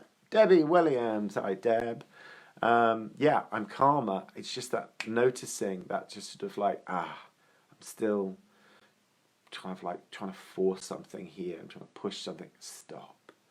Still. I think now I'm up to 7 people watching. So I think it was like, to begin with, it's that little bit where, rabbit in the headlights, what's happening? And my whole nervous system is kind of like feeling more calmer now because it's okay.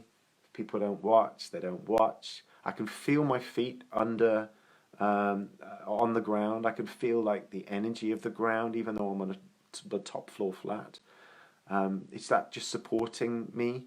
So you can do this, you know, all of you in life so we're all going to struggle to some extent either with needing to still our mind, needing to ground into the body, or open the heart. So it's just that recognition of, I'm doing it. You can do it in a meeting. You can do it. I've sometimes done it when I'm with a client. This is kind of a new experience for me because I haven't done Facebook Live with the Enneagram before, with a piece of blue tack over my microphone stand and just going like this. So in fact, all of us, I'm going to say, I'm not sure how long I've been doing this for. It's 3 o'clock. Just let's just all still our mind and open our heart and ground into the body in 60 seconds. Okay? So you're all about 30 seconds to 45 seconds behind me, maybe even a minute at some point. Thank you, Claire. Thank you. Thank you, Jane. So just close your eyes for a second and ground into where you are, whether that's the floor, the sofa, the bed. I'd like you to just surrender to it and just notice that it's supporting you. And just pay attention to the breath.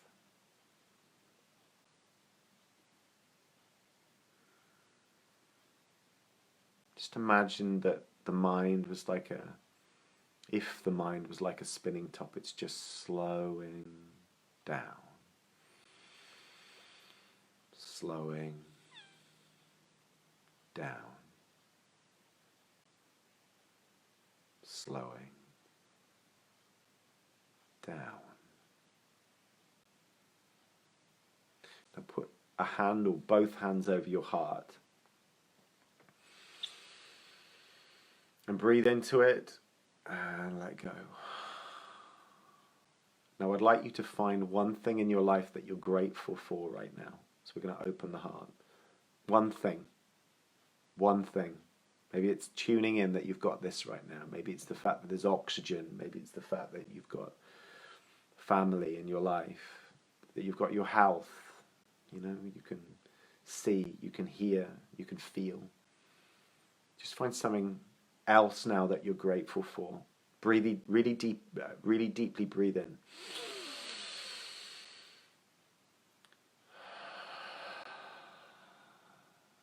Really go into that place of gratitude. Really be grateful.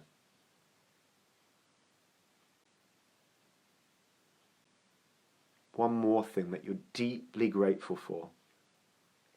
Just find something. I thought about the food in my fridge and have a refrigerator keeping it cool.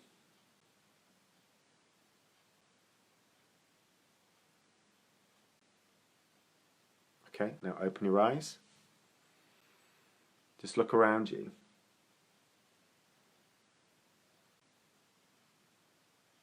Just notice. There's 5 of you. Thank you for staying. Just feel that little bit more grounded.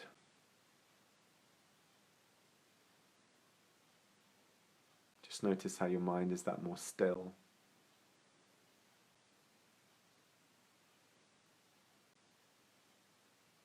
Notice how much more connected you are to your heart, appreciation.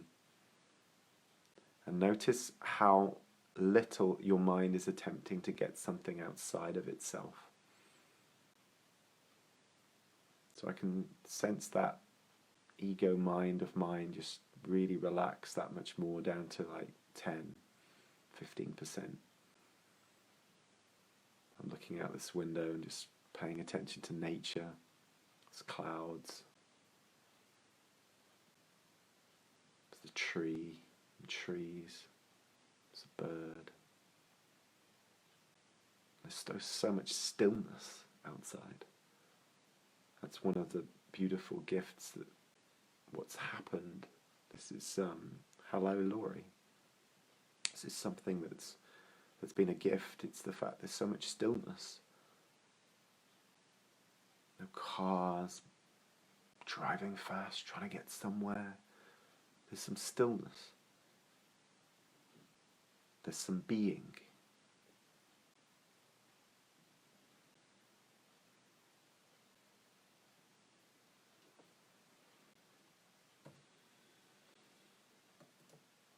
Okay, so everybody come back and just tell me what you experienced. What was going on for all of you? I think 5 of you stayed with me, so I wonder if all 5 of you could just share if you experienced something then. Was it hard for you to do that? Did you find it hard to open your heart? I've got 2 buzzards circling outside my bedroom window. Is that good or bad, Jane? I'm sure that's good. Yeah, sometimes when we do this, it's really hard to still our mind. Sometimes it's really hard to ground into the body. And sometimes it's really hard to open the heart, particularly if we're going through challenge and we're going through resistance, we're going through something that's really challenging. And we all are going through something challenging. Would anybody like to share, so other than Jane? What's going on? So I was only going to do this for half an hour, but I've got 6 people watching now. Good they aren't vultures. Yeah. Yeah. Anybody got any questions? There's a few people new. When I opened my heart, tears started flowing. Beautiful, Sue. Beautiful. And that's necessary. You know, sometimes that we can go about our business and we're struggling to get something externally all of the time, egoically, and we're doing it because we're tranquilizing some sadness inside of it ourselves. Hi, Ian. Any questions, please ask. So we're doing that. We think that, getting this next thing is going to take away our sadness. So if you did that and connected to your heart, so it's quite well that, you know, there's some sadness that you're carrying, and it's beautiful that you're opening that up, and that you're getting in contact with it.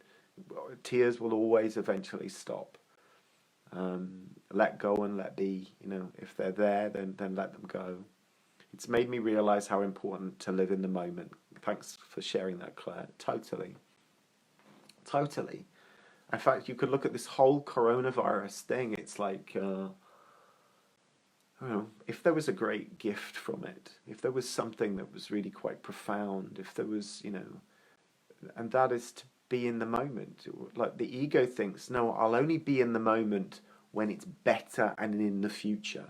You know, when I've got to this place that where I'm happy, where I'm really secure, where I'm really in a place where I feel loved, when I'm really in this place where I'm really in control, you know, then I'll relax, you know, then I'll be, you know, then I'll be okay. And it's all a nonsense.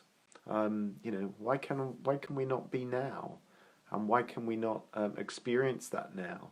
And there's a whole paradox with that. The more that you do that, and you move forward and you integrate with that consciousness, with that awareness, you're going to put so much stillness and love and good things into what you do. So I'm appreciating my energetic state now is more grounded, I'm more connected with my heart, more still. And I did do a little practice before I got into this, but it's just that still sort of nervy thing. I think the more I do Facebook Live, I think the better I'll be. What's Jane said here? I think we're all scared at the moment for different reasons. Yes, I think there are more people trying to connect. There has to be some sort of lesson coming out of this, this coronavirus. You know, on my own personal journey, and that which I've used, you know, I've worked with a couple of thousand clients in nearly 14 years. It's that on the journey to feeling better, to the creation of a new consciousness, there's always breakdowns, and no one wants the breakdown. But this is a breakdown in society. But through breakdowns, there are always breakthroughs, because we build again on something that's more solid. It's not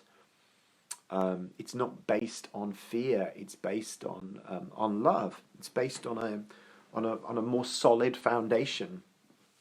And you look at the economy and what's happening and how it's set up. I've just had a little note to remind me to take my Saul Palmetto.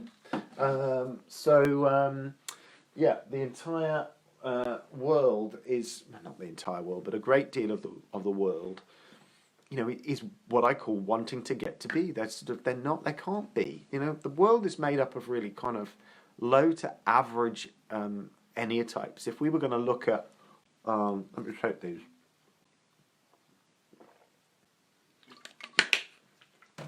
If we were going to look at the average consciousness on planet Earth, I mean taking everybody into account. If we go to the Enneagram, wisdom of the Enneagram, it's fallen on the Enneatype 3. So if we use this beautiful book here and we look at, it says type 3, levels of development. So we've got unhealthy levels, we've got average levels and healthy levels. So if we were going to just look at the consciousness in totality, where are we? Are we really highly evolved beings living on planet Earth? Are we really kind of Neanderthal, and we're just, you know, thinking of our own needs and, you know, and constantly sort of, you know, worried that someone's going to get us all of the time? No. So we're somewhere in the middle here. And Ross Hudson and Don Richard Riso, who sadly passed away, is no longer with us. He was a 4 with a 3-wing, and Russ Hudson is a 5 with a 4-wing. Both self-confess that that's their types. They created this, the 9 levels, and 9 levels being that there are 9 types. So using this, you know, using this number, and it's my feeling that the general consciousness in life is like, it's like maybe in between here. It's like it's low average to middle average at best. So that's like meeting somebody in life where they're low average, like Jane, you asked how healthy Trump is. I'd say he's low to middle average. I might be wrong, but that's what I feel. He's low to middle average. So we're having a breakdown, and something's happening, and it's the birth of a new consciousness. And every time that happens, what happens is we can then go to the next level. So, and it's subtle. Now, will this make us go to the next level? No, it'll be like a 1% move up, or maybe 0.1% move. Maybe it might move a little bit higher. But there are all these high Cummings Nell. That's Nell Cummings. They're all little shifts. They're all little things that end up adding to the whole conscious collective, the whole thing. Okay, bye, Jane. Thanks for what you've done. I know that you've put a few words here now, and I'll get back to that maybe for the benefit of the other 6 people here. But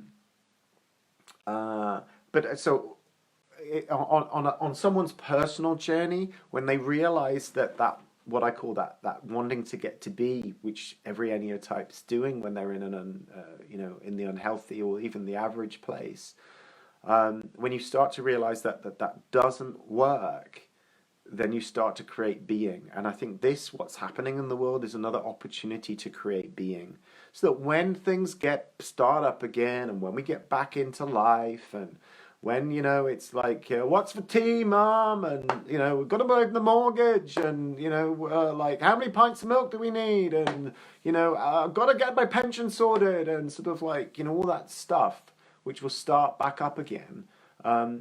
I'd like to think that there'll be a new consciousness. There'll be something that, I think it's inevitable, that actually people will go, you know what? It's just not worth it that we're striving for something.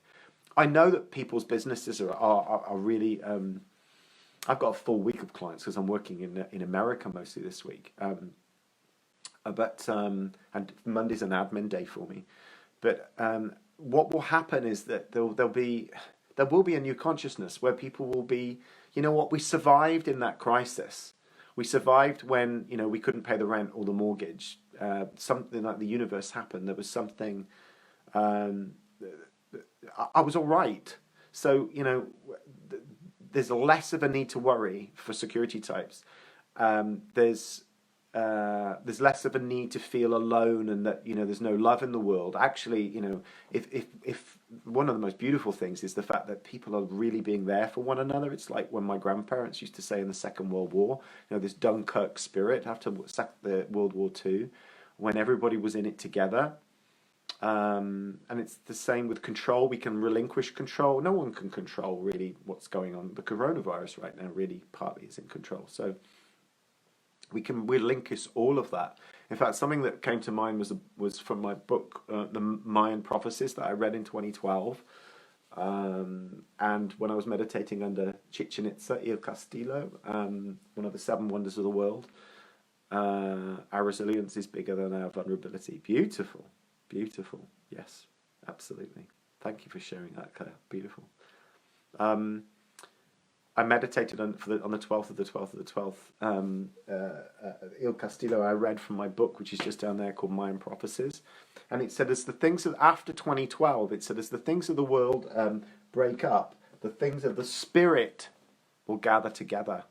So it said, after centuries upon centuries of materialism, this is the wise elders of the Mayan culture.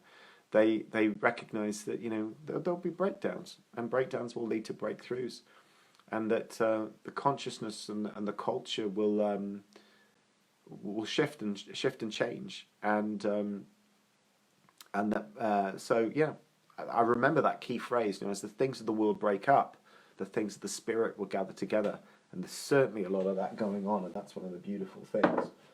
I don't think I finished this, did I? So when Enneatype 4s are not in their ego anymore, they have equanimity, balance. Enneatype 4, classic Enneatype 4, like Johnny Depp, Enneatype 4.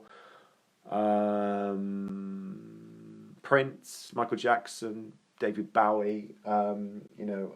David Bowie is an interesting case where, like, I think Anman was an Enneatype 9, or is, and I think they nines and fours and nines, as well as fives and nines and fives, can attract one another like moths to a flame. I think she provided this stillness and this kind of solidity to him that for him to experience more equanimity. Sadly, he didn't get to experience it, really into his later age. But with Aman, I think he found someone his opposite almost. So whereas she was, I imagine, not really kind of high and low, and I think he'd probably done some a great deal of inner work as well. I like Bowie. It's sad that he's no longer with us. Truthfulness with Enneatype 3s when they're not pushing. Look at Oprah. Look at Wayne Dyer. Look what Wayne Dyer did. I don't know if anybody are fans of Wayne Dyer or were fans of Wayne Dyer. He still exists. He's still in the hearts and minds of many people. But he was an Enneatype 3. You look at Oprah. Oprah is an Enneatype 3. She's gone, much more to this place where she's this truthfulness.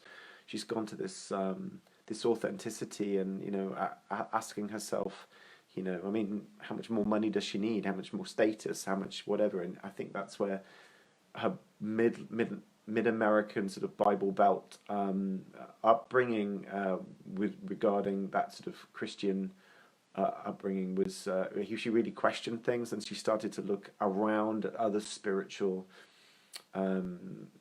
authors and teachers, and she's a pretty good example of how an Enneatype 3 can go inward, and they can become more truthful. And that's not just with others, but that's with themselves. Enneatype 2's Jane, who's left us, beautiful example of how she's worked on herself so much, and for the last 7 years, and she can be really quite humble. So it's humility. I know some of you have joined us seeing this back to front. Sorry, at least you're not having to crick your neck. The first time I started this video, I did it landscape, and I realised you have to do it portrait. And Enneatype 1s, it's serenity. When they're out of their ego, they're much more serene. They're and again, Adyashanti, a beautiful example of an Enneatype 1 with just much more of this serene mind. Gandhi was an Enneatype 1. Pope John Paul II, the Polish Pope, was an Enneatype 1. They're not the greatest examples. They were definitely evolving. Gandhi went to bed naked with his niece and her friend to teach himself not to go into temptation. I mean, I don't think that's the most highly evolved thing. So if you look at someone like Adyashanti, a beautiful example of how an Enneatype 1 can develop this still mind and this serene mind, because the mind's usually always looking externally for what's wrong with the world and being angry with it and seeing the injustice. I don't know. I'm not sure how long I've been talking for. Can anyone tell me how long I've been talking for? I think I might wrap this up because I might go and get some food. Look what I've got here. Okay, I've got these numbers open. This is just going slightly different, off track. If anybody can tell me how long I've been doing this for, I'll be very grateful. World population. Look at the world population go up despite all what's happening. I know you guys are going to see that back to front.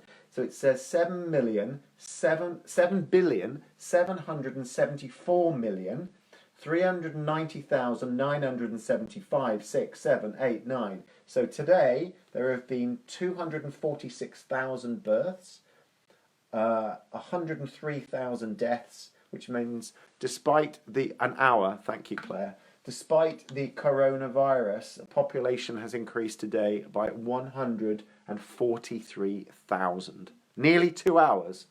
Well, that sounds like me. Thank you, Cummings Nell. Okay, all right. And so then we look at the coronavirus figures, okay, and if I update that, I'll tell you because you're going to see this back to front. It's not it hasn't been completely updated. So if I go to yesterday instead, so yesterday in the world there were, perhaps if we go up here, we're up to 35,000 deaths. You're welcome, Sue. We're up to 35,000 deaths with the coronavirus. So every day, that figure is an extra 200,000 people on planet Earth. So the coronavirus is not even touching anything to do with cutting down population. So it's my feeling that we're going to see more of these things as Mother Nature attempts to be in control and attempts to cut down population. How many human beings really can live on planet Earth, particularly if we are not going to be a really healthy place within our Enneatype? So people wanting more stuff, more Coca-Cola, McDonald's, houses, kids, it just explodes. When is enough enough? I'm one of 4 kids, actually. And from those 4 kids have been born and 1 is on the way. So there's going to be 5 from my family, so it's kind of a conscious choice. I've not had children to add to that, but it is what it is. And you need to be true to yourself and be on your own journey. But here we are. So we total 740,000 coronavirus cases in the world. It's really rapidly spreading in the USA, but of course it's a really big country. So it's 8 deaths per million.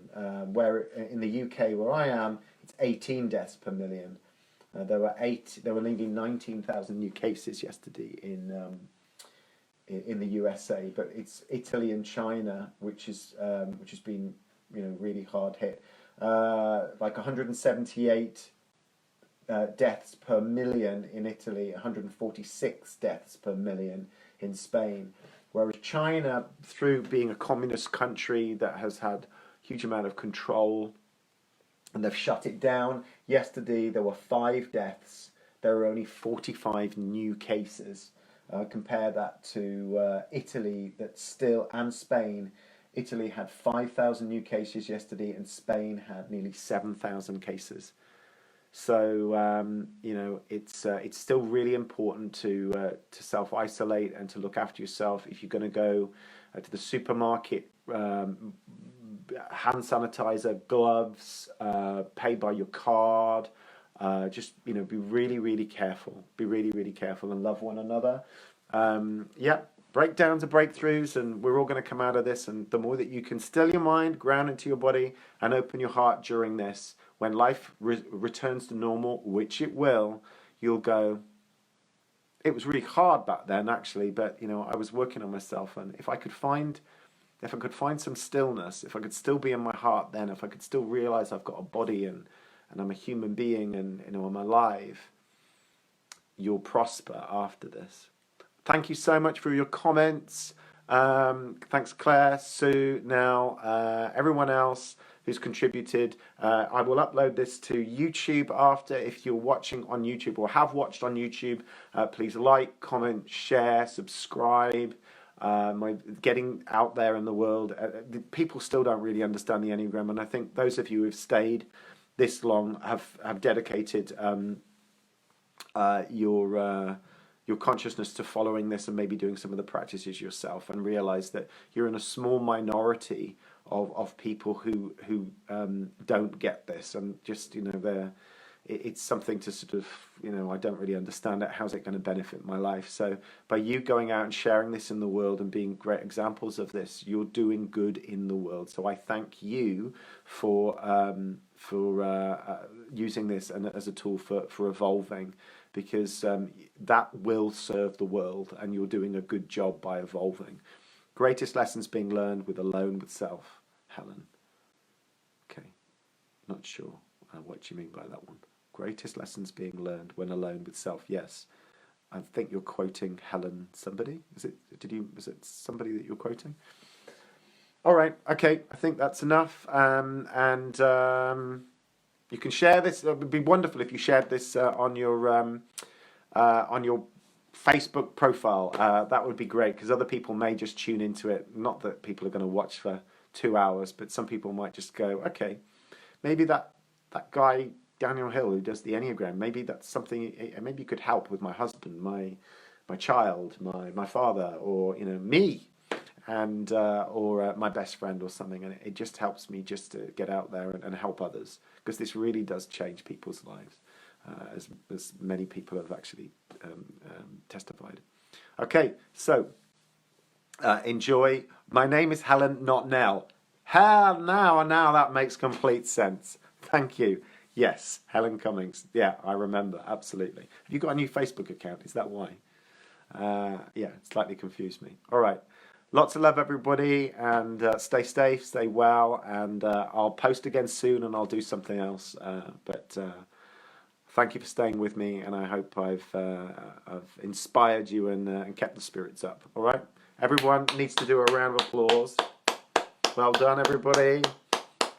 Well done, Daniel. I think I'm going to have something to eat. Bye. Thank you.